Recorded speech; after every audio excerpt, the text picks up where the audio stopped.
First, though, we're going to have a bit of a dip. Well, actually, quite a lot of a dip. Why would anyone want to swim the English Channel? That's the question that Jolyon Jenkins is going to be finding out about in The Long Crawl to France. Whenever you come across a group of people who are doing something really extreme, so physically punishing that it not just verges on masochism but actually goes well past it, the only questions you can really ask them are all variations on the big naive one. Why? Your head is in another place, actually, you know. This is Jackie Cobell. She's a channel swimmer with some friends on the beach at Dover. It's like taking drugs. You're out of it for a bit, and then you go through this, after about 10 minutes, you go through this shivering, and once you stop shivering and you come round, you're on a legal high, you know, you're so full of energy and bouncing around. It's great, isn't it? See, we don't need no cocaine. No, we don't need cocaine. We need heroin, but don't need cocaine. The oddest thing about Jackie and her mates is that they've turned up at Dover this weekend not because they've got any immediate channel swimming plans, after all they've already done that, but they just can't keep away. And Jackie's is an interesting case because her crossing was the longest ever, at 28 hours.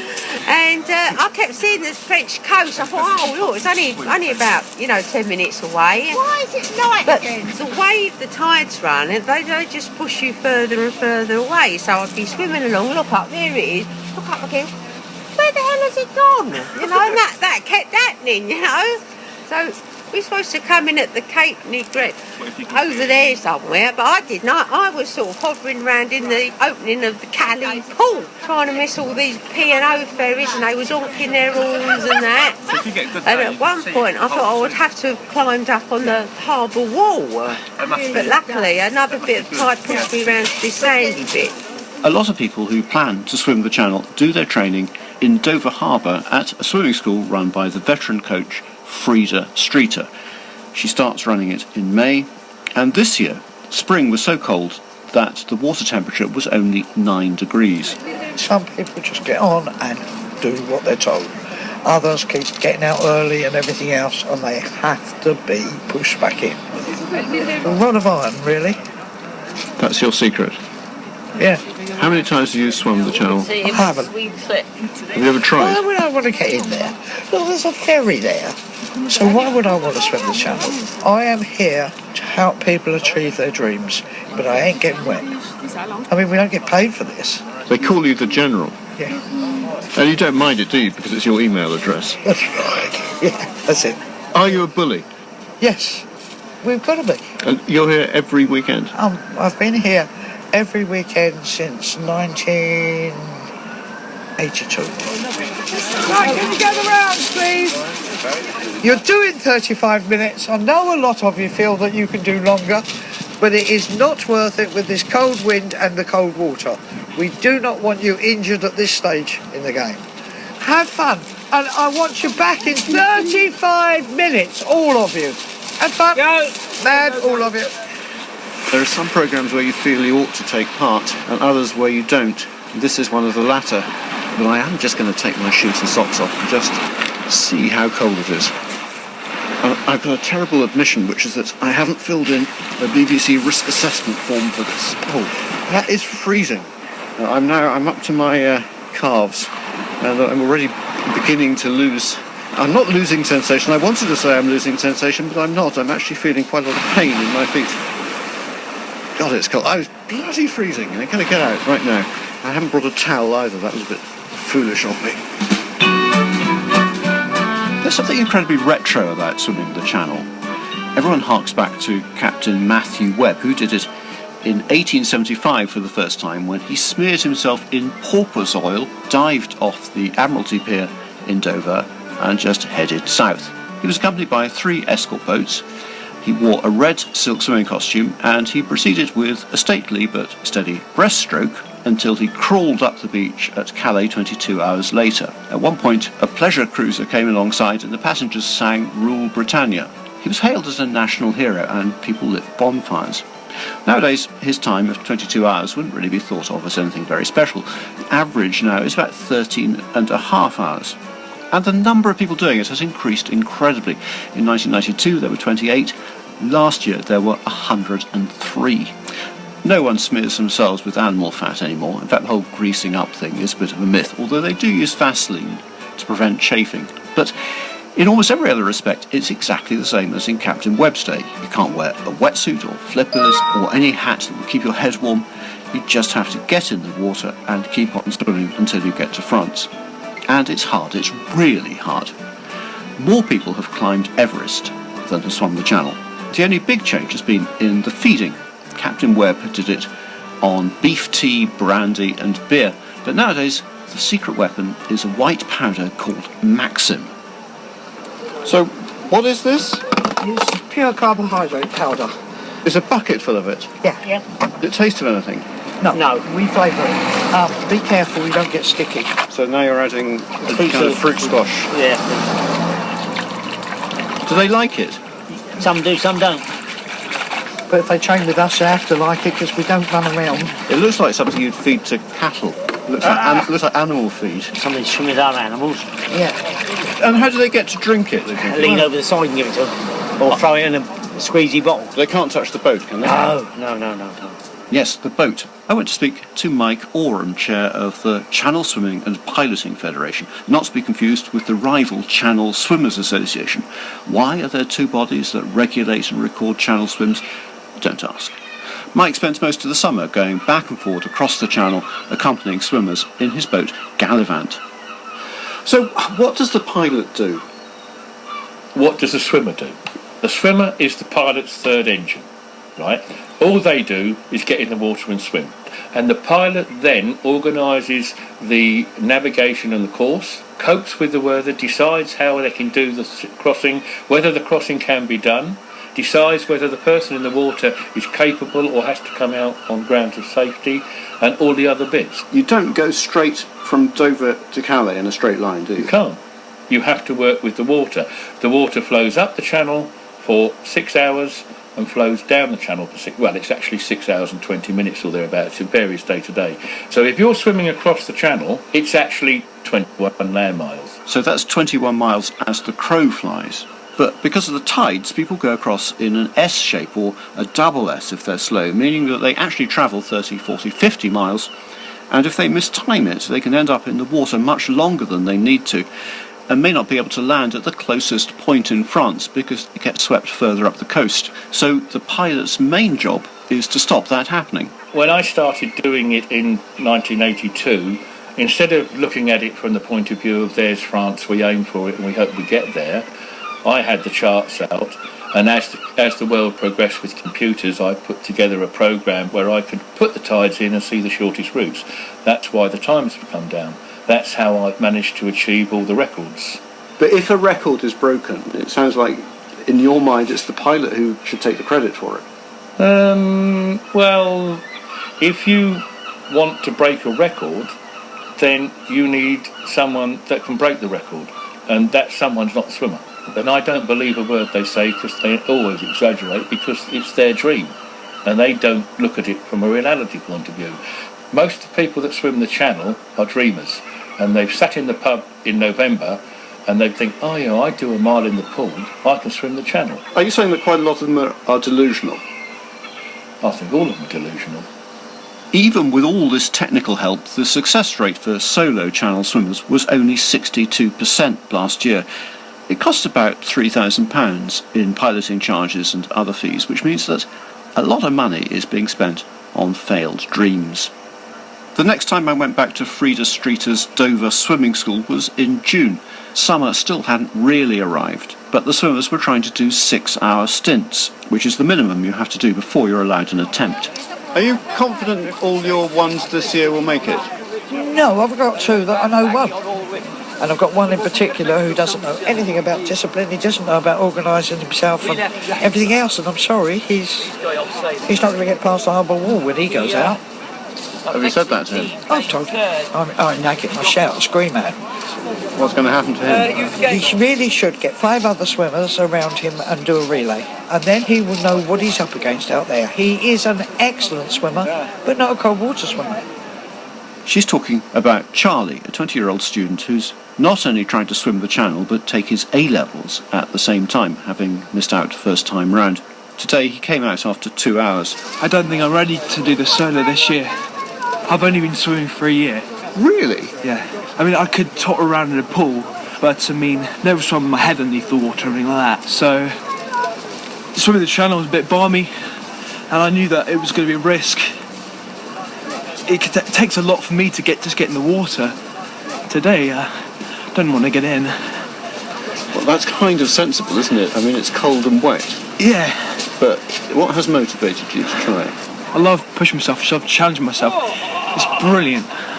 It's brilliant. It sort of keeps you alive. Force myself to do something that I don't want to do in a lot of senses is fantastic.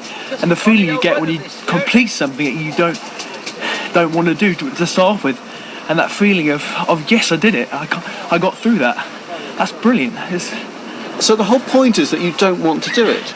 In many senses, it just kind of sounds really counterintuitive, but part of it is that, for sure.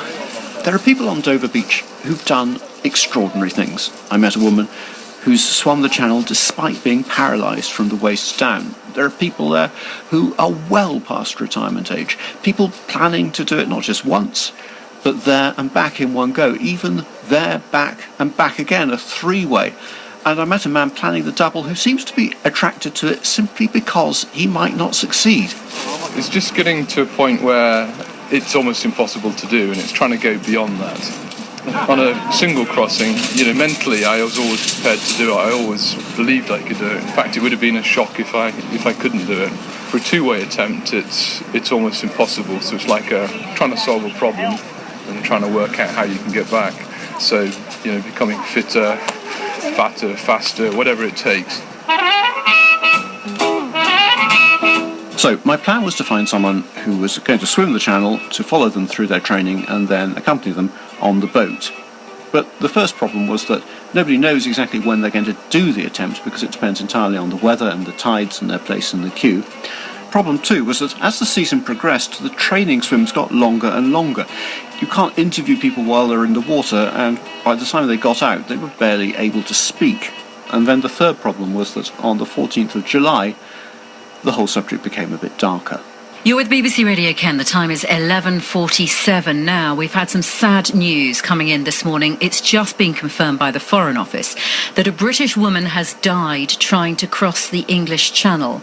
Her name is Susan Taylor. She died actually in hospital in Boulogne yesterday. She got into difficulty. She was close, as I understand it, close to the end of the swim. Well, we can talk now to Michael Oram. Michael, your reaction to this news, terrible news this morning.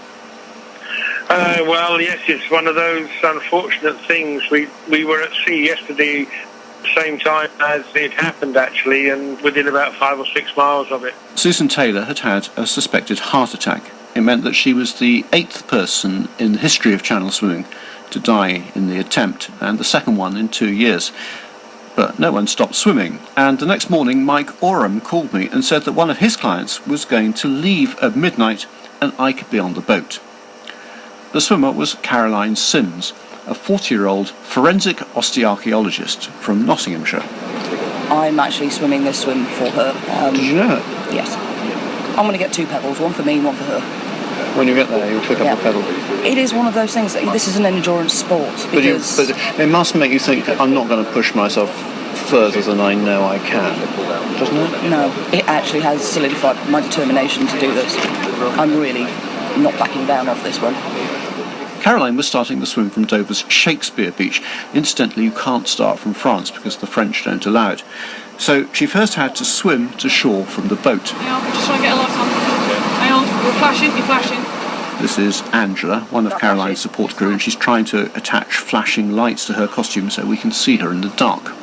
And that one's definitely on. That one's definitely on. Take your time. And that's her friend Darren, who's also a would-be channel swimmer. Right. Plot yourself in, go to the shore, stick your hands above your head, and then wait for the siren. Catch you from the south. Up you go. Yep. Plop.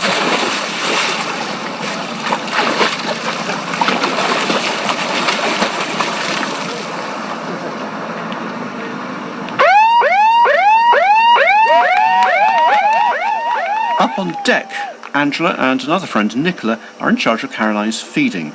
Darren, who's planning to swim the channel 2 weeks later, is there for moral support, and he's allowed to join her in the water for brief periods. So how many hours have you spent with her on the river bank or on the beach? Yeah, I can't count how many hours. No, it's helping a friend achieve a dream as well, isn't it? We do rollicker, don't we? She tries getting out before she should do, and yes, don't listen to the excuses if she gives us them. Right, what? My hat's too tight. The water's too warm. The water's too cold. The swans are scaring me. She's a carrier bag. She panics because she thinks it's a jellyfish. Usually if she's arguing with you, she's not suffering with any other issues. It's just the fact she doesn't want to carry on. It's funny how sort of peaceful the whole thing is. It's kind of a surreal magic about it, really. Can't quite see where we're going. Because we're not going very fast. Which is difficult for a boat this kind of size. It's almost motionless, isn't it? It almost feels like we're drifting. Yeah. You can still see the twinkling lights of Dover and the ferry. Yeah. And the ferry's all lit up like cruise liners. Channel swimming absolutely isn't a spectator sport. The sun comes up, the hours pass, and the swimmer becomes strangely depersonalised, a kind of machine that just keeps going. She's the reason we're there, but she's not really with us. Down below in the cabin, Mike Oram and his colleagues take it in turn to snooze. After 2 hours, Mike's ready with his trademark scepticism. She's slower than she says she was going to be. Swimmers lie. It's an impossibility for a swimmer to tell the truth. And she said on the pontoon she was a 2 mile an hour swimmer, which means that she should have been doing the crossing in 10, 11 hours. But looks like it's going to be at the moment around about a 14-hour swim, because all her training's been done in fresh water.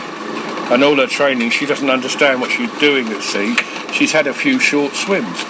We'll see what she's up to when she's been swimming about 4 hours. A man, you can start from square one and work on his ego because he's alpha male, and you can base him against his mates and you can get him to carry on. But women are quite hard to assess. Caroline's planning to feed on rusks, bananas, cheese, energy bars and pineapple chunks. She's got the usual junk food. So what should she be eating? A pure carbohydrate feed like Maxim or something similar. She's only feeding every hour, which is another thing that is of concern to me. I've only known her 20 years. This is Paul, Caroline's fiancé, who spends almost the entire time sitting on deck watching Caroline. She amazes me, everything she does. She just never ceases to amaze me. About a week ago, she was really having a paddy about it. What was she worried about? She's worried about failing. You do think she'll make it, don't you? Yes. Or are you just saying that? She'll make it. It's hard to convey just how gruelling this swim is, because in telling it you have to compress the passage of time, and time passing is what it's all about. Hours and hours of swimming, sometimes through blooms of jellyfish or patches of seaweed or unidentifiable brown scum. Caroline's support team, Nicola and Angela, are just her mates, and they occasionally shout encouragement at her, but they're not natural extroverts, and I suspect that actually my presence is increasing their anxiety, and really they prefer me not to be there. After a few hours, Caroline is complaining about muscle pains. I'm down to 1.5 arms. She has to be given painkillers. You get them both? I lost one. What have you lost? Ibuprofen. Okay, another attempt with the tablets. Oh! And again? I give up. Again. Oh no, she's dropped the ibuprofen. Again, Nick, we recharge. Sorry, there was so much pitch going on there, I couldn't keep it out of the water. At feeding time, they put the food in a sieve, which is attached to a pole. Bit of cheese. Yeah. Oop. Get it in, come on. You need a good feed. But quite quickly, Caroline's mouth becomes numb from the salt water. What is it with all this hard food? We're trying to warm it up. If you don't want it, we'll leave it out, but we'll try and find somewhere to make it softer for you. Just give me Rusty and high five. Is the sun ever going to come up? Caroline, got wind in and move. The support crew abandon the solid foods and go for half-hourly bottles of Maxim. The voice of gloom below decks isn't surprised. I looked around everything. So I knew what they were feeding, I knew how they were feeding. I could write off that basket, and that basket, because it was solid feeds and that she wouldn't take them and she couldn't taste them anyway. They had a very well planned out spreadsheet that didn't apply at all to the swim. It had been done from the internet, giving them waffle and bullshit, basically. If she turned up with a bucket of Maxim and a bottle and said, I'm going to feed every hour and that's it, finished. But no, she was going to feed every hour and then after 3 hours go down. And I looked at her and I thought, yeah, well, she'll be on half an hour feed within 2 hours. Come on. You're doing a fab job. Just keep at it. Okay? Keep plodding. Keep your eyes peeled for jellyfish. Seen a few already, haven't you? It's 8:15, so that's 8 hours. Well, we're coming up to the halfway mark now, and now I just noticed in the last half an hour looking at her that her head started as if she's shivering with her head. Her head is vibrating, which I've not seen with a swimmer before. She's like a little nodding dod on the back shelf. Within 3 hours, she was complaining she was suffering from the cold. She's already had painkillers. She's already got shoulder trouble, and she shouldn't be having any problems if we've got another 9 hours to go. If I think that there's anything wrong, then that's it, finished. There's no arguments about it. Hey, how are you getting on? What's with this nodding dod syndrome? Oh! Is that all part of the fact that you're cold? I am cold, but I've had to have my head up because of the jellyfish. Oh, I've only got one arm, Nicola. Yeah, we're not asking for super speed. You're doing well. You just need to try. I'm so slow. No negative. It's 1:45 in the afternoon, and it's clear we're pretty close to France. We can see it distinctly on the horizon, but it's still 3 or 4 miles away, which is a long way to swim, and Caroline is clearly suffering. You can do this. You are not giving up. I never said I would. Well, get on with it then. Stop talking to me then. Stop answering. Both arms, Caroline. Hey! Jump down in for an hour to keep you company. Under the rules, a swimmer can have someone in the water alongside them for an hour every 3 hours. Look after him though, won't you? By this stage, Darren is noticeably having to hold himself back to match Caroline's speed. When you were in, I thought you looked very graceful. I thought you were a very strong swimmer. Was that just because you were fresh? Probably because I was a lot fresher than Carolyn, if I'm honest. And having a wetsuit makes a difference. Really? She's a good swimmer, I can't deny it. Put us in a pool on a fresh day. We both swim pretty much identically. What's it making you think about your upcoming swim? I'm confident I can do it. I've never had the doubt that somewhere in my head I can achieve it, and I'm having my pebble off my beach when I get there. But I don't think seeing it has made it any easier. 2 p.m, 11 and a half hours into the swim. I think everybody's very nervous. Everybody's very nervous. We don't want to give up at this late stage. It's that point. The do or die point, as it were. I can see she's on her limit. You know, she's running on empty at the moment. She's gasping. We're not far from the point where just 2 days previously, Caroline's swimming colleague had a fatal heart attack. The news from Susan was just a huge eye-opener. It's sudden realisation that doing this can be fatal. You never ever consider. You never consider there's a chance that they won't come. Last night, well, barely had any sleep about it. It was one of those, I couldn't mention it, I couldn't say anything about it. I couldn't say, I want to pull you out. I don't want you to do this. Because she said, I'm doing this swim for Susan. I says, that's great, that's very honourable, but you're not doing the same as Susan. If it gets to a point where I think, no, she's coming out, do I have the authority to say that? Do I have the authority to override everybody and say, no, she comes out now, I'm not taking that chance? Because I know if the decision was left to her, she would just keep going and end up with something disastrous happening. as you say, you don't actually have the authority. The skipper can say, I'm not taking this chance, it will be my... The skipper can turn this boat round at any time he wants. But you can't. It's his decision. I can't. It's a very surreal experience. I'm here, I'm watching her do it, but I've got no input into what she's doing. I've got no control over this whatsoever. If you said to her, I think you should stop, do you think then she'd tell me where to get off. The cruelty of the Channel swim is that just when you've got nothing left to give, you need to make an extra effort to beat the tide. Otherwise, you could be swept up towards Belgium. We're at the crunch point here, girl. Okay. Either you pull it out the bag, right, and you've got about 800 yards just of swimming, so we need you to push it. I want 15 minutes of sheer pain and agony out of you. Right? I know you're stubborn enough to do it, so don't give me any excuses. Just get your ass into gear and swim. If you want to get there, it's important.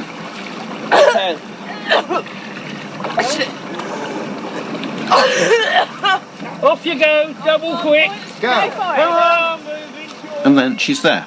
Not in France, but past the tidal waters. You're in the bay, out the tide. All you've got to do is poodle into the restaurant beach. Go where that red house is. And I'll put Darren back in to safety swimmer as we get towards the beach. Except it's not a beach where she ends up, but slippery rocks and no pebbles for souvenirs. Go on, get out, gal. Has she got to be clear of the water? No feet in the water at all? Absolutely out of the water. And Darren cannot touch her. There. Yes!